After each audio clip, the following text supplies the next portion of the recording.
Hey, everybody. I'm the writer. I'm the musician. And welcome. Welcome. Cheers, everyone. Cheers. Grab some coffee. Settle in. And as we continue to talk about art or, everything and nothing, something in between, I think that something inevitably becomes art for us, like natural for us to talk about art. Yeah, that's our jam. We love it.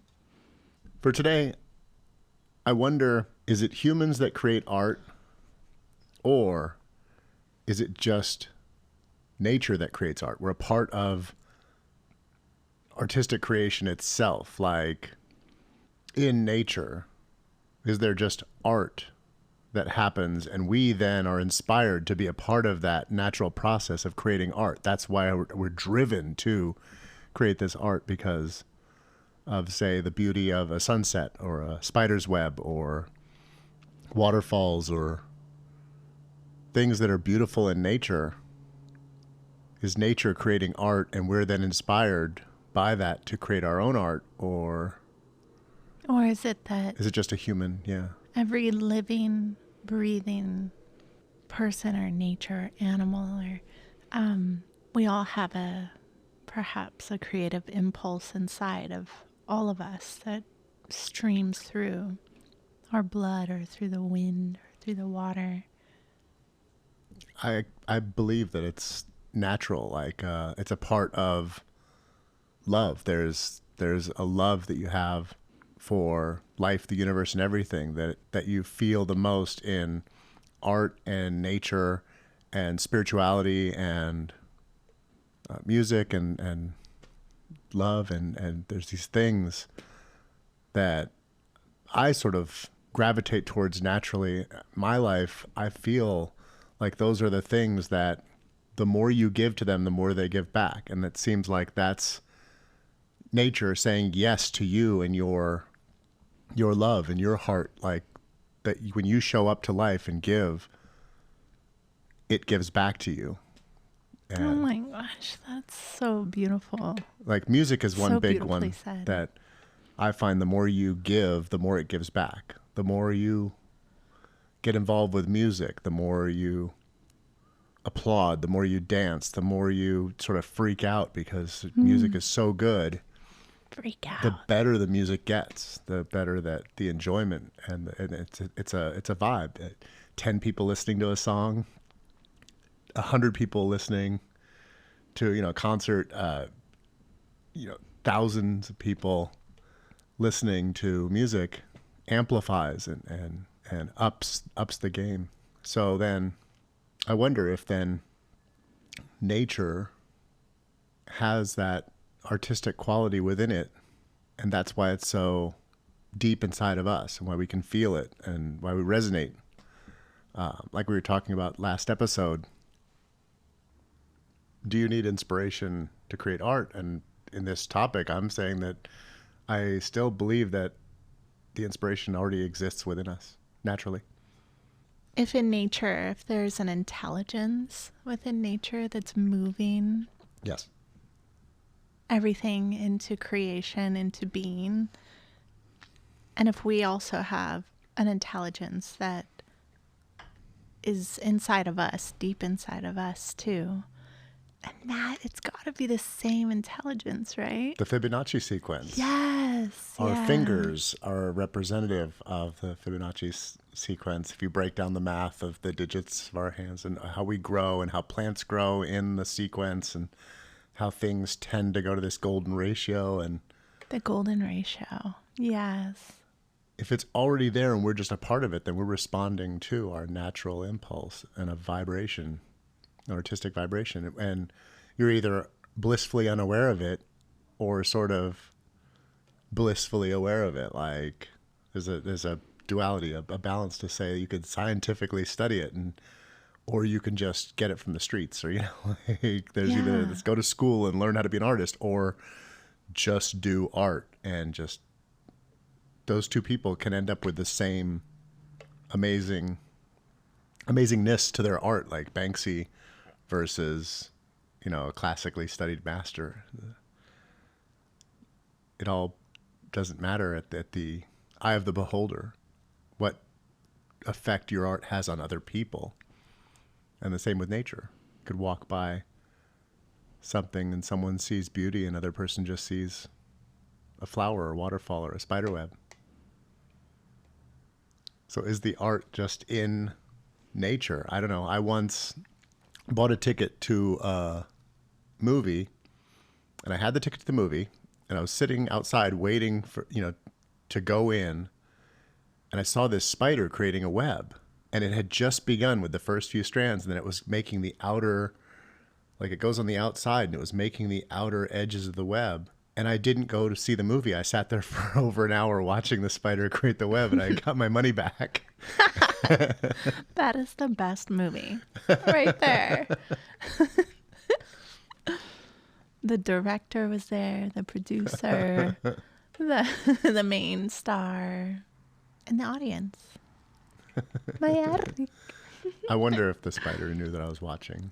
He was making it better. He's like, oh my God, I got to do a good job. This guy's watching me.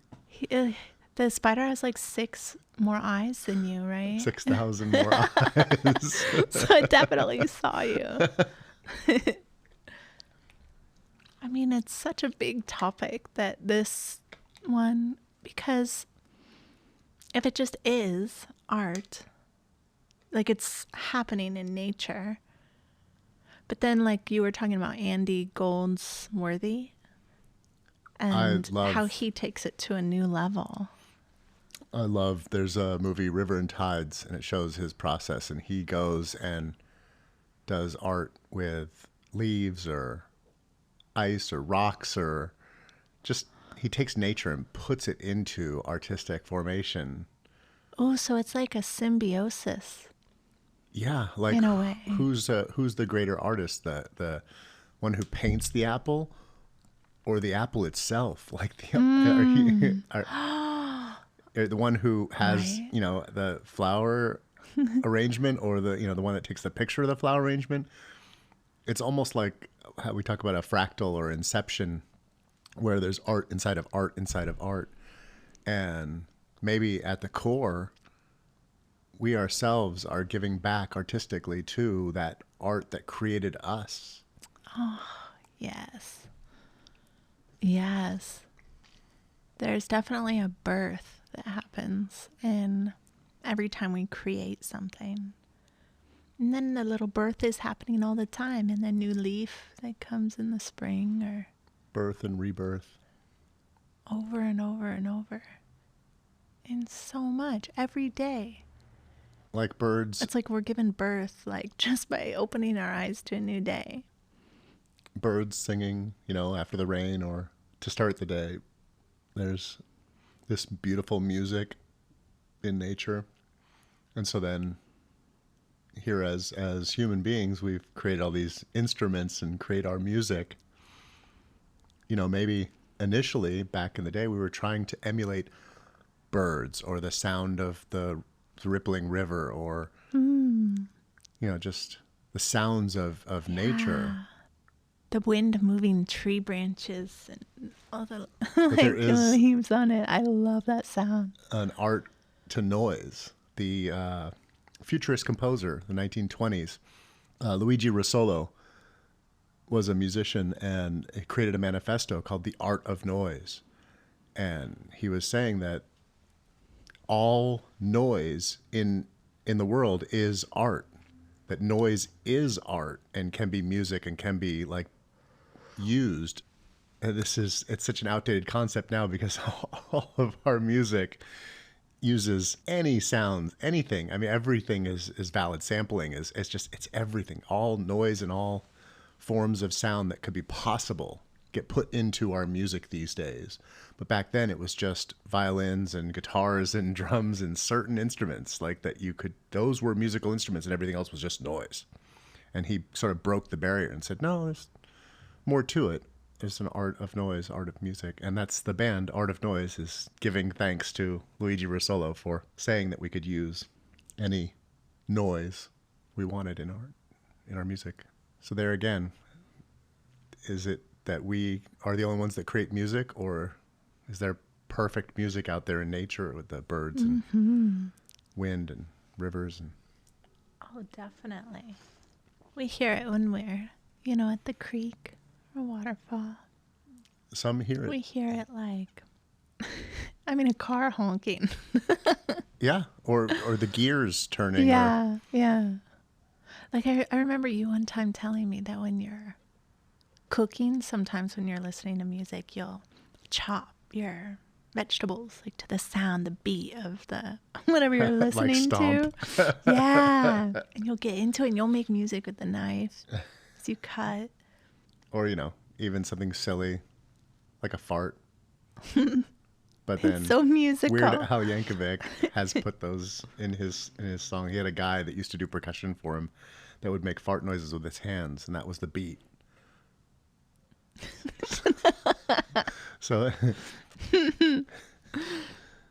the fart of noise. Maybe a lot of the art that we create in our days and our nights, aside the art that happens in nature, maybe part of it happens so we can just become in tune with it, like in tune with this frequency. I feel that. I think it really helps. I know it helps me, like personally, Well, that I'll feel a bit lost or something in myself, and then I'll create some kind of art and I'll feel a big sense of concentration and focus, and then I just feel clear in myself and connected. Well, it's a great word you used, frequency, like vibration. People talk about vibes or, feeling the vibration and getting down with things. And that's why I'm curious then about if that vibration or that frequency or that harmony just comes from nature itself. And we actually, like you said, feel like we lock into that. And when we find that within ourselves, that we're really getting to know ourselves better. Yeah, it's so powerful. Isn't that what that is anyway? Like that kind of that vibration that we feel inside when we feel passionate or enthusiastic about something, and we tune into that. Yeah. And we do it or move closer towards it. Yeah. Whatever it be. And then what? I mean, do art, make good art.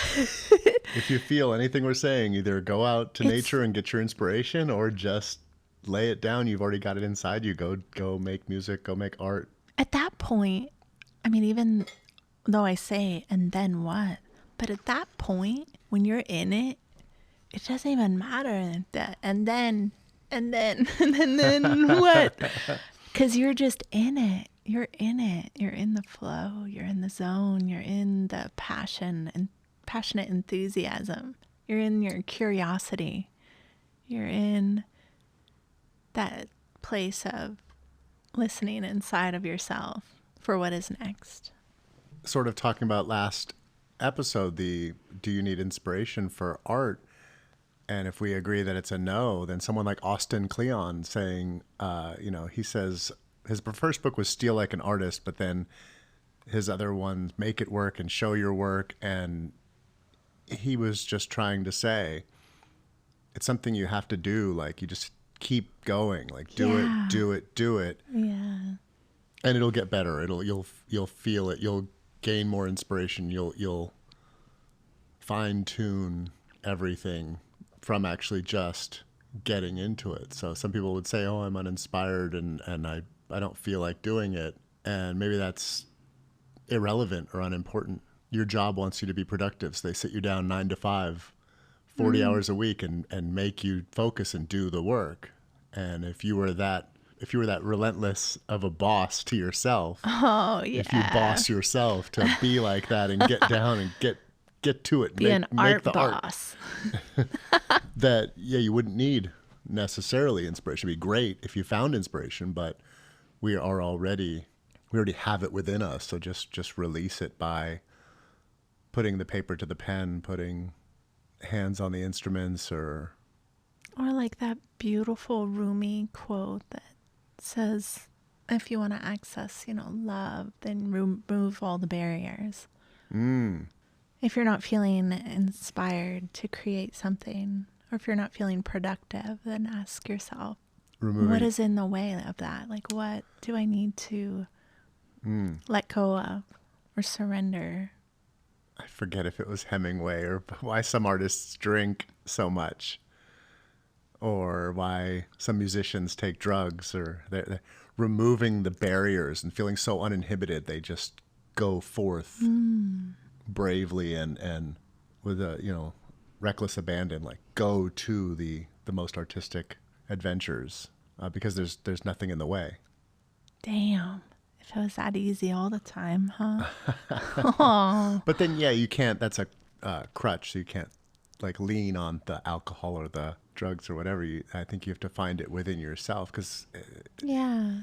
I don't know who talked about it or who brought it up first, but they said in order to become a brilliant artist, you had to draw 10,000 shitty, totally shitty drawings. And maybe that's what we need to do to remove and you have our to number barriers. them. You have 1, 2, 3. You have to number each piece of art, and once you hit 10,000, it'll be good. 90, Exactly 99,999 shit pieces of art and one good one. 10,000. Keep going. It's the only thing in the way of your best art. 99,999.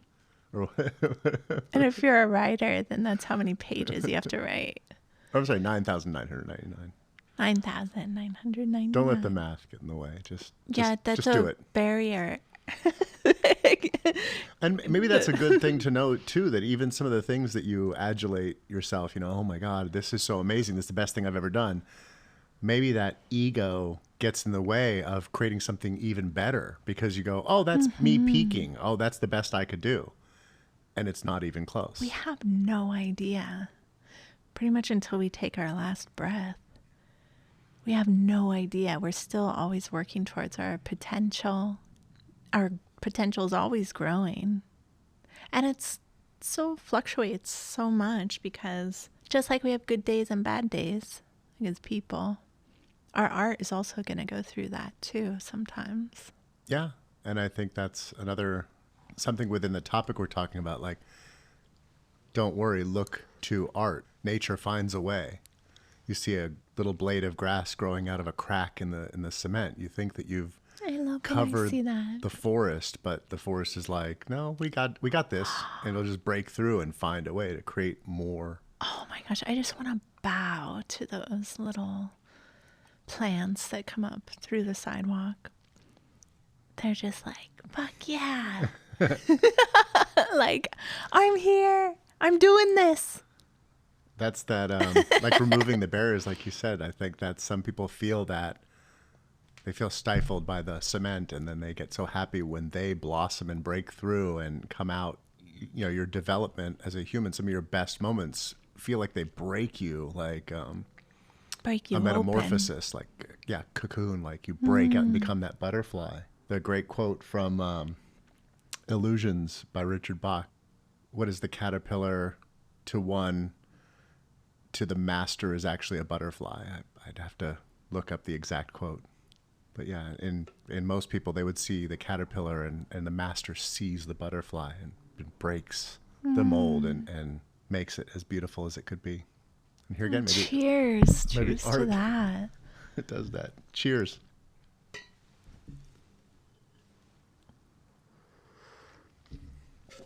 I gotta say, my coffee has never been hotter.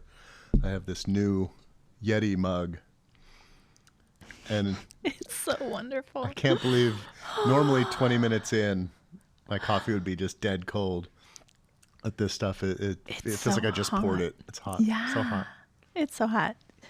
Yetis are expensive, but they're worth it.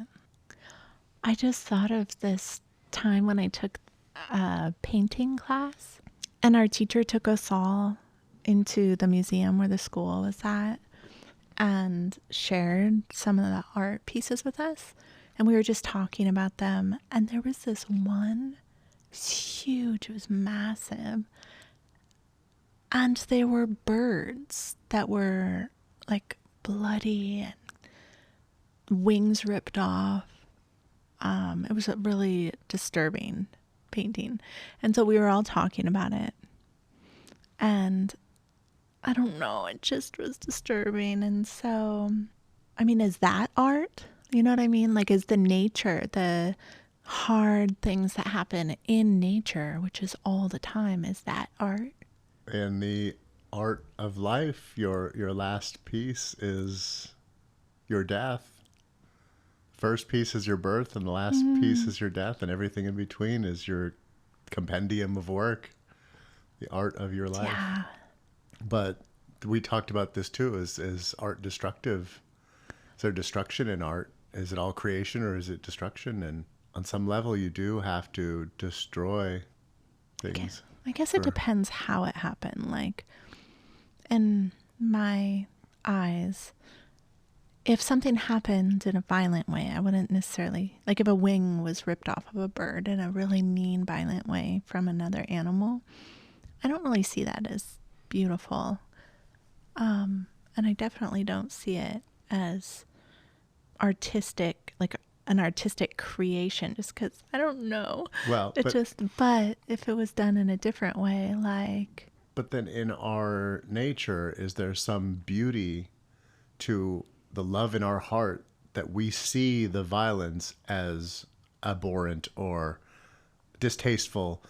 Is there some beauty to the mechanisms? Don't we consider the most violent people and the most, like, the worst serial killers, the ones that feel nothing when they see this violence, destruction, and when they do these acts, when they don't feel the remorse or the pain, and we consider that to be really horrible, that they're so disconnected they don't even. So the fact that you have this loving heart that sees it and knows that it's violent or disturbing, there's some beauty to the way you're created to know. The love in your heart knows. And so some people are like a mirror, some artists are a mirror reflection showing the worst parts of nature back to us, and we then take that in to see the world more clearly, and then know we would want it to be different. We would want to make change, and we're called to action, maybe. Yeah. Maybe something there. And I know that this might have taken a little turn, but it makes me think of when my sister, who passed recently, her husband, when he got her ashes, he put my sister's ashes along the stream of his tears on his face, and then went to the ocean and went surfing. And that is both beautiful and sad, I felt. Yeah. And a big connection. I think it's not as much in our culture, maybe in New Orleans, but I think in other cultures they have more reverence or interaction or ways that they honor the dead, and that they have communication with the dead, and they have a relationship with death, things like that we don't have. I think we're For sure. So I true. think we kind of go to the wake one day, and there's a little stone that then represents that person, and it's move on with life. Where in ceremony like you had just mentioned, but the ashes, somebody can touch and feel more in touch with the passing. Yeah.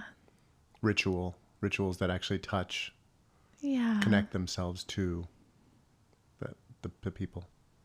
Yeah, for sure. But then the thing we saw about mushrooms recently, Fantastic Fungi on Netflix. 'Cause it's weird how beautiful all the mushrooms are, but so many of them are growing from death and poop, and growing That's from these things that right. aren't beautiful, but Yeah. they grow into these beautiful things. Yeah, that is such a good show. It's amazing. That whole show. I want to watch it again. It was good. I guess it was just a movie. Huh? It's like a Wasn't even- documentary. Yeah. The art of the mushrooms, one of the parts of, we were talking about vibration and connection, is how there's these mycelium networks that are all interconnected, and they're like a neural network or like a brain network, and they're all connected. So that Oh, it's so nature amazing. is talking to itself through these networks that are almost more fascinating than the internet or our That is definitely constructs. art. If we were to see that underneath Oh, wow. the Earth's surface, oh, the beauty. It would look just like our brain. I know it would. With all the nerve tributaries and synapses and everything traveling and connecting and growing, even ones that they're still growing, just like mycelium. It's so beautiful. Cheers. Cheers. To the beauty of nature. To the beauty of nature. I'm wondering if nature creates art, not just when you give a monkey a paintbrush or there's those elephants that can paint. Yes. I don't think that it's proving the point by having animals create art in the way that we do. They'll take penguins and they'll walk through paint and they'll walk on the canvas and then they'll sell that as art. So I don't know if it's that nature creates the art the same way that we do. And I would say more that we're trying to get down with nature when we create art. What was the quote that you had? Oh, yeah. I'm going to grab it. It's right It was a here. quote you had about nature and art. Art is contemplation. It is the pleasure of the mind which searches into nature and which there divines the spirit of which nature herself is animated. And that was Auguste Rodin. Rodin. Rodin. There's a few good ones here. Vincent van Gogh said, I have nature and art and poetry, and if that is not enough, what is enough? Word. Yeah. That's like me. Love and nature and music and art and spirituality. And there's not much more. I would challenge people to find things that you give to them and they give back to you. There's not much like nature. If you give water, it would give you plants and beauty and flowers and things. And the more you feed these things, the more they give back to you. Feed your art. Oh, here's another quote by Edvard the Munch. Nature is not only all that is visible to the eye, it also includes the inner pictures of the soul. Like you said about seeing inside the mycelium networks or inside of our brain is a beautiful fractal, a beautiful picture. Not to condone the use of psychedelics, but one time on psychedelics, I went in a room and turned off the lights and closed my eyes, and there was no sound, and I lie there for hours, just myself, and I could see and hear inside myself, and it was this beautiful, beautiful place. The inner fractal that speaks to us.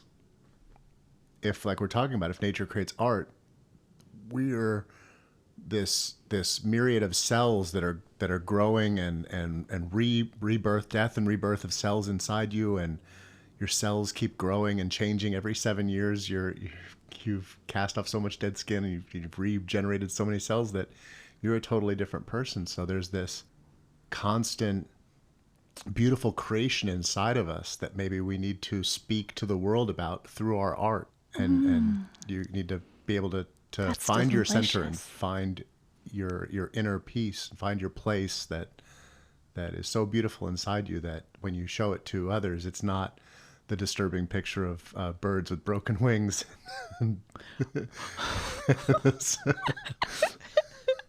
That teacher just really like I was having you a a good trauma- day trauma- until that painting. I was like all inspired. Then I saw that. find your beautiful place inside and show it to the world. wonder if Edvard the Munch, he said that about his picture of his soul. So that painting called The Scream, that was his soul, like whatever he was going through. Wow. In that moment. It is beautiful, though. It really is. I mean, we can all relate to it, for sure. At one point or another. Did you want to scream right now? Yeah. Don't do it. Everybody turn down your radios.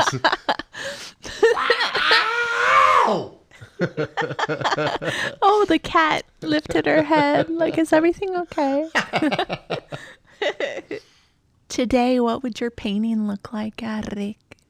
Of the inside of your soul? It would be a little lazy and sleepy. Nice. I got my booster vaccination yesterday, and I think it's messing with me a little. Do you still feel it? I can definitely feel my arm is sore. Yeah. But I feel a little low energy. I feel low key. Yeah, low key is nice. I feel We've like been able to be low key today. That's good. Binging some anime. So fun. What would my painting look like today? It would look like latte potato pancakes. And it would look like snuggles and love and cats. What else would be in there? Some laundry. A big pile of laundry. And soon to be Greek cheese spiral with hot peppered jelly. Sponsored by Trader Joe's. Yeah. Our show today was sponsored by Yeti coffee mugs, Trader Joe's cheese spiral. Yum. Get it, everyone. Get it. It's like, it looks like art. It looks like a spiral. It is a beautiful fractal. It's like the spider web of cheese.